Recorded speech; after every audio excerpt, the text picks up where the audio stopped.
Let me start with the health and safety performance. I'm happy to let you know that we have achieved a 39% reduction in the lost time injury frequency rate since the financial year 2010. Though there was significant progress during the year, we have witnessed some setback between September and January.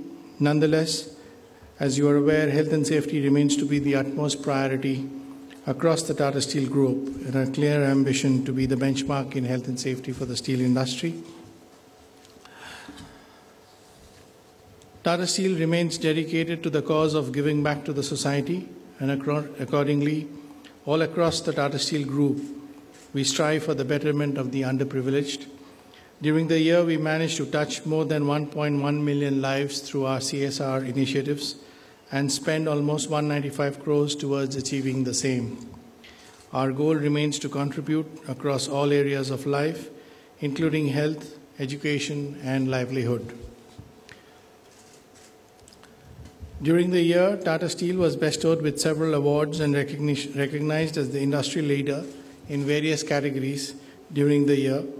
We have listed a few of them for your reference, including the Prime Minister's Trophy for the Best Performing Integrated Steel Plant for the year 2013-14, and the Prime Minister's Trophy for the year 2012-13. World Steel Association recognized us for setting high standard of health and safety at workplace. We were conferred with the Sustainable Manufacturing of Make in India Award at the Make in India Awards 2016 and declared as the global industry leader in the steel sector by the Dow Jones Sustainability Index assessment for the year 2016. I now move on to the performance section, talking about the global business environment, which is improving on many fronts. While the global manufacturing and steel PMIs are trending upwards and the expectations from an increased spend in infrastructure in the US is quite high, this optimism is tempered by the geopolitical tensions and the China banking sector risks. The volatility in raw material prices and currencies continue to remain as a concern. Global steel markets recovered during the fiscal year 2017, registering better than estimated production and demand growth, and the recovery in steel prices from multi-year lows. This was supported by supportive growth policies in China, inflationary expectations, cost push from higher raw materials, and restocking activities. Moving on to the key financial highlights for the group.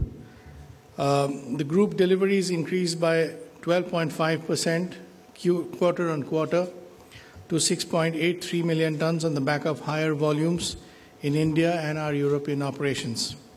India volumes at 3.21 million tons now contribute to the largest share of group deliveries. On the back of robust volume growth and supportive pricing environment, the group revenues went up by 22% sequentially and 30% year-on-year. Group EBITDA grew by 91% over sequential quarter to 6,982 crores, with a margin improvement of about 720 basis points quarter-on-quarter and 1,100 basis points year-on-year to 19.8%, driven by strong performance in India and overseas. On a fiscal basis, the group EBITDA stood at 17,000 crores, supported by all-round improvement in India, Europe, and Southeast Asia. This is one of the highest EBITDA levels since 2011.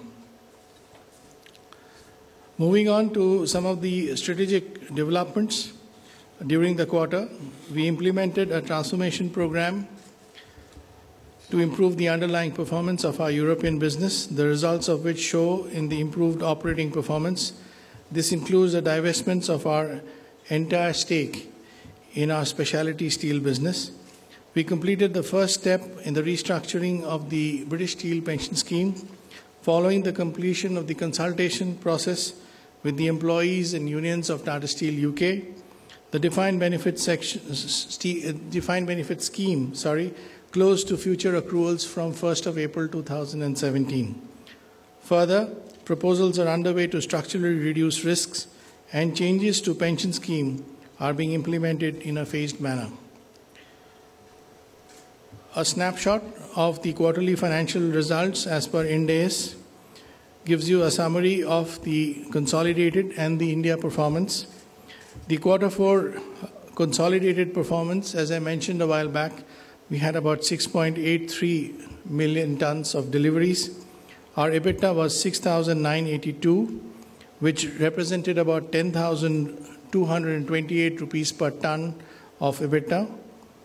There were exceptional charges on account of curtailment loss that arose on account of the closure of the pension scheme from 1st of April or with effect from 31st of March. These are non-cash charges and are one-time in nature. We also had a loss on the discontinued operations on account of the sale of the specialty business, which is also non-cash in nature and one-time charge. So the reported PAT for the quarter was about 1,168 crores of loss post the restructuring and exceptional charges. The pre-exceptional PAT before these one-time non-cash charges is 3,352 crores of profit. As far as India is concerned, we had about 3.2 million tons of deliveries with an EBITDA of 4,324, which is significantly higher on a comparable basis to Q3. Our EBITDA per ton represented about 13,478 rupees per ton, higher than the previous quarter of 11,332.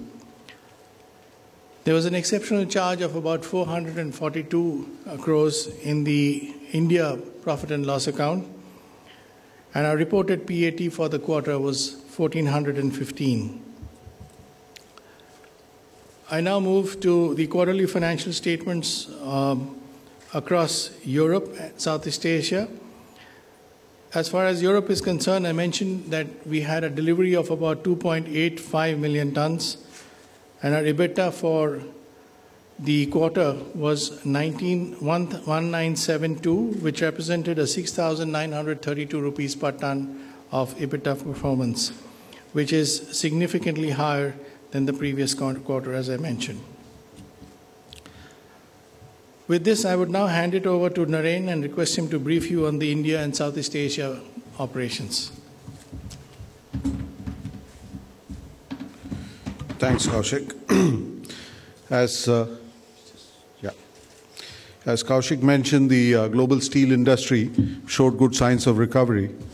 India remained the fastest growing major economy during FY17, and while the automotive sector continued to do well, construction and capital goods remained subdued during the quarter.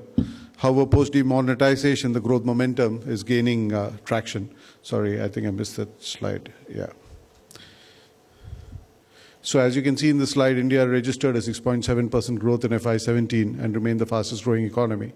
And as I mentioned, the automotive growth regains post-demonetization, and construction and capital goods continue to grow at a subdued rate.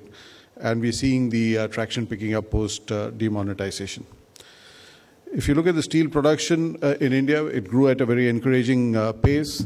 And this has been driven by production ramp-up by major steel players, including us, and higher exports on the back of improvement in international prices and supportive reform policy. So India this year, in fact, transitioned into being a net exporter of steel as compared to a net importer of steel over the last few years. Find us on Facebook at facebook.com/ETNow, and don't forget to click the like button. You can also follow us on Twitter at ETNowLive. To stay updated with all our programming, hit the subscribe button on our YouTube channel by logging on to youtube.com/ETNow.